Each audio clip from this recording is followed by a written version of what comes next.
Most men live in fear. Fear of losing control, of being played, of watching their respect erode. They're victims, trapped in a rigged game, constantly manipulated by emotional warfare they don't even recognize. You think weakness is inherent, a flaw you were born with. That's a lie. A comfortable illusion designed to keep you controllable, subservient. This isn't about motivation, it's about strategy, about understanding the cold, hard truths of power dynamics and female behavior that society actively tries to hide from you. Today, we strip away the comforting lies, we expose the psychological warfare waged against your masculinity. This isn't a feel-good session, this is an awakening, a brutal lesson in becoming the man who controls the narrative, who dominates the mental game, instead of being a pawn. If you're tired of being weak, if you're ready to wield genuine power and never be manipulated again, then you need to hear every single word that follows, because what I'm about to reveal will either make you dangerous or leave you exactly where you are, vulnerable and easily discarded. You've been conditioned since boyhood to believe that sensitivity is strength, that vulnerability is courage,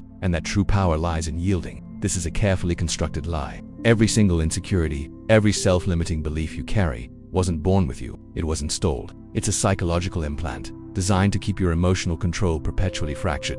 Think of it as a societal Machiavellian strategy, a subtle but pervasive manipulation to ensure you remain pliable, predictable, and easily managed. They don't want a high-valued man who commands respect. They want a man who seeks approval. They want you weak because weak men are controllable. They want you trapped in a perpetual mental game of self-doubt, never realizing your true potential or mastering your masculine strategy. This isn't accidental programming, it's deliberate. It's the blueprint for how to disarm a generation of men, rendering them incapable of wielding genuine power. But what if you could not only recognize this manipulation but also reverse its effects? What if you could forge an emotional control so absolute that no external force could destabilize you? Because once you understand the architects of this weakness, you can begin to reconstruct your own fortress of strength. And the first step in this reconstruction is acknowledging the true nature of your emotional triggers. The insidious root of your weakness isn't some inherent flaw. It's the constant, ingrained compulsion to apologize, to justify your existence, your decisions, your very no. You've been trained to preemptively diffuse any potential conflict,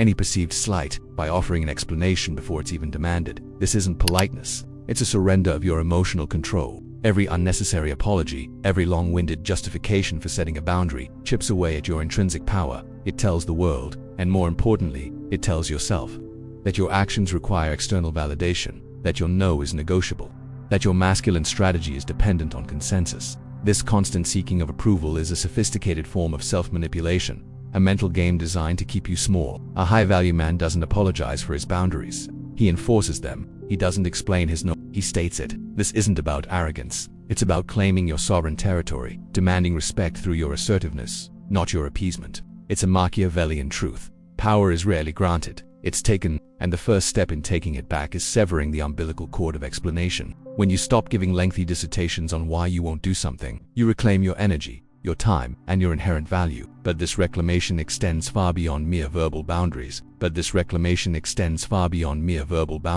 It permeates your very posture, your silence, your capacity to absorb external pressure without flinching. True emotional control isn't just about what you say, but what you don't betray. The world is an emotional battlefield, and every interaction is a test of will, a subtle probe for weakness. Opponents, whether they are rivals in the boardroom or manipulators in your personal life, are constantly scanning for cracks in your armor. They employ psychological warfare, subtle tactics to provoke a reaction, to disrupt your calm, to force your hand. A high-value man understands this mental game. He knows that his power is directly proportional to his impassivity in the face of provocation. When you give them nothing, no outrage, no desperate defense, no explanatory monologue, you deny them the fuel they crave. This isn't about being cold. It's about strategic detachment, a masculine strategy that Machiavelli would admire. It's about refusing to participate in their emotional chess match, thereby stripping them of their pieces. When they fail to elicit a reaction, their manipulation loses its potency. They learn that attempting to undermine you is an exercise in futility, and that, my friend, is how you command genuine respect. This level of self-mastery elevates you beyond the common fray, making you impervious to the low-level tactics designed to drag you down. It signals an unshakable inner core, a formidable presence that others instinctively acknowledge and fear. But how do you cultivate this unyielding resolve, this impenetrable front, when the world constantly seeks to breach it? Cultivating this resolve begins with a stark, unromantic understanding of human nature, a truth Machiavelli himself laid bare. It's about shedding the naive belief that vulnerability equals connection when, in fact, it often signals an opportunity for manipulation to those who lack your integrity. Your emotional control is your primary shield. Without it, you are an open book, and every page is legible to those seeking to exploit you. This isn't about suppressing feelings, it's about mastering their expression. It's a mental game where you dictate the terms, not your adversaries. A high-value man understands that projecting unwavering strength is a form of power that commands respect, far more enduring than fleeting affection built on appeasement. This masculine strategy ensures you are not easily broken, not easily swayed. It makes you formidable. When you embody this, you force others to recalibrate their approach to you. They sense an unassailable strength, and that, rather than overt acts of aggression, often instills a deeper form of deterrence. But how does this strategic aloofness differentiate itself from mere arrogance or coldness?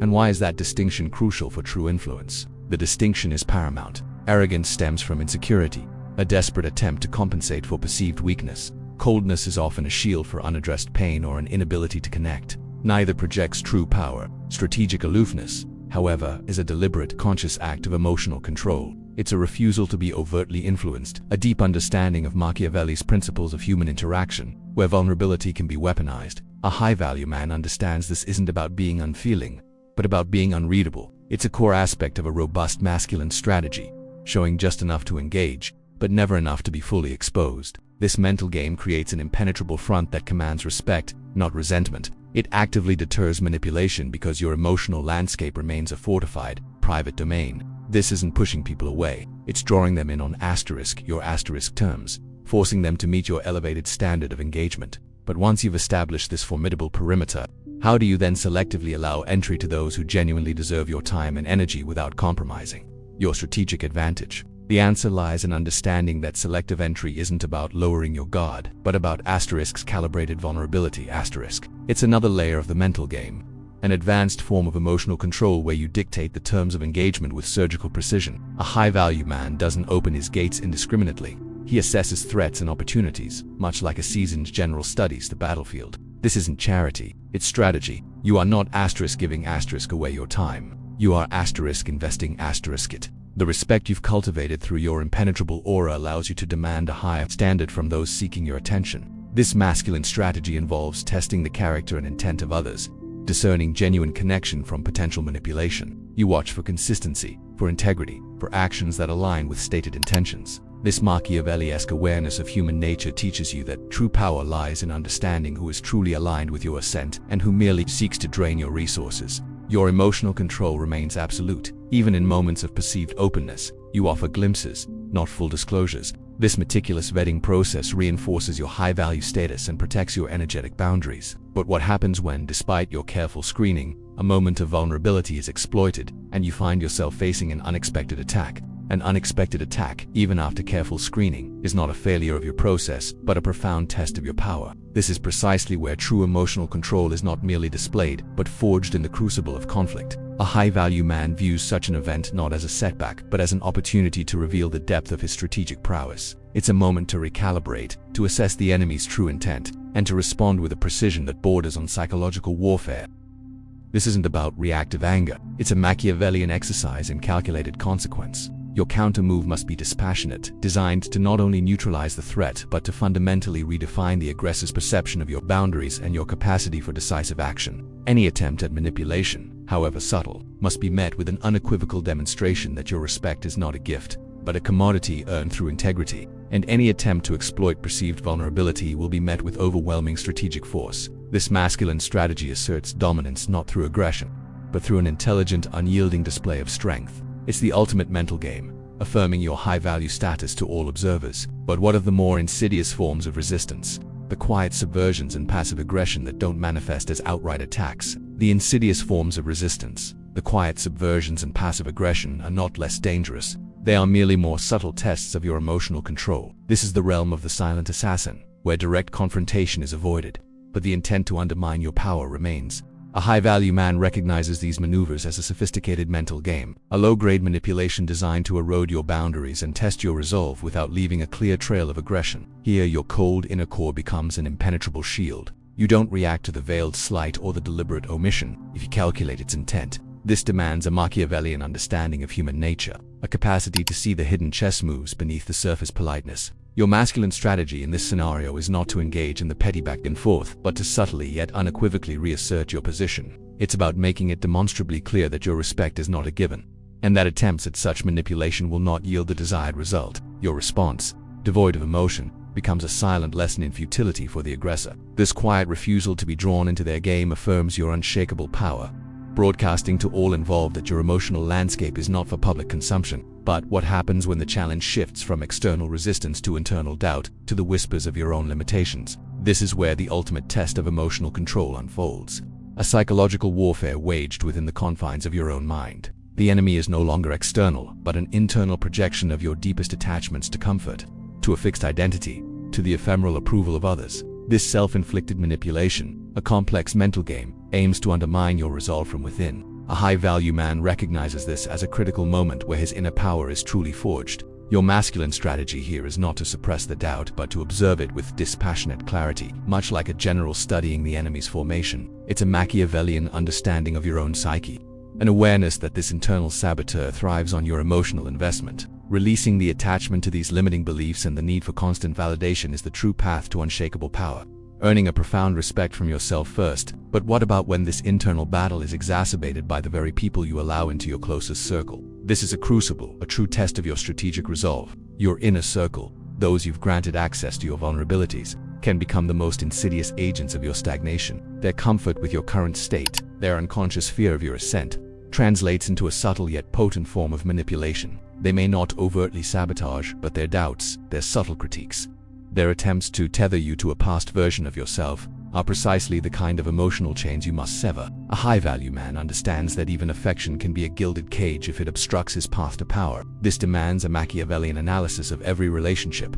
Does it elevate you, or does it diminish your spirit? Your masculine strategy here is not just about defending your boundaries, but about proactively identifying and neutralizing these energy drains. This is the ultimate mental game, recognizing that maintaining emotional control in the face of sentimentality is not coldness, but a profound act of self-preservation. It is how you command respect, not just from others, but from the unyielding mirror of your own ambition. The unwillingness to burn these bridges, to walk away from these comfortable prisons, is a refusal to step into your full power. But how do you differentiate between genuine support and veiled resistance disguised as concern? It's a battlefield of perception, a true test of your strategic acumen. Genuine support fuels your metamorphosis, celebrating your ambition even when it challenges their own comfort zones. Veiled resistance, on the other hand, is a subtle form of manipulation, often cloaked in well-meaning advice or concern designed to maintain the status quo. Observe their reactions not just to your successes, but to your intentions to change. Do they encourage the uncomfortable growth, or subtly reinforce the safety of your current identity?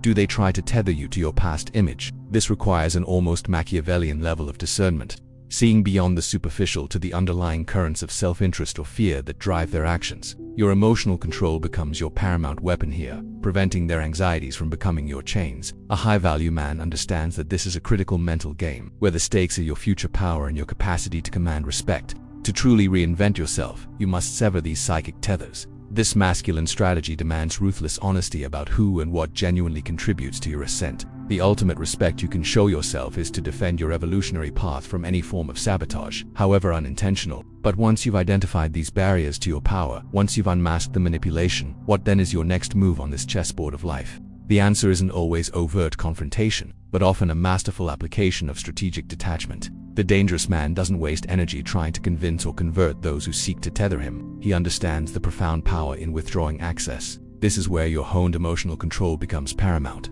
You don't react with anger or frustration. You operate with surgical precision. Your next move is to recalibrate your proximity, redefine your boundaries, and, if necessary, sever the cords. This masculine strategy is about protecting your energetic sovereignty. A high-value man doesn't plead for respect. He demonstrates it through his actions and the lines he refuses to allow to be crossed. This isn't about being cruel. It's about being ruthless in your self-preservation and relentless in your pursuit of high ground. You become dangerous to the old controls precisely because you can no longer be swayed by their subtle manipulations or guilt trips. You've won the mental game by refusing to play by their rules. This demonstrates an unshakable inner power, a quiet authority that shifts the dynamics entirely. It's a silent declaration of your independence, a move Machiavelli would appreciate for its calculated impact. But how do you execute this detachment without creating an even greater resistance or backlash? Have you ever been subtly manipulated, losing your power without even realizing it? Share your insights below. to truly master your emotional control and the mental game of life, and to unlock the masculine strategy secrets that most men never discover. Subscribe now and hit that bell. Only then will you continue to cultivate the inner authority and command the respect worthy of a high-value man. A level of calculated thinking Machiavelli would admire. For your next move in asserting absolute power, click on the video showing now. Until then, stay strategic.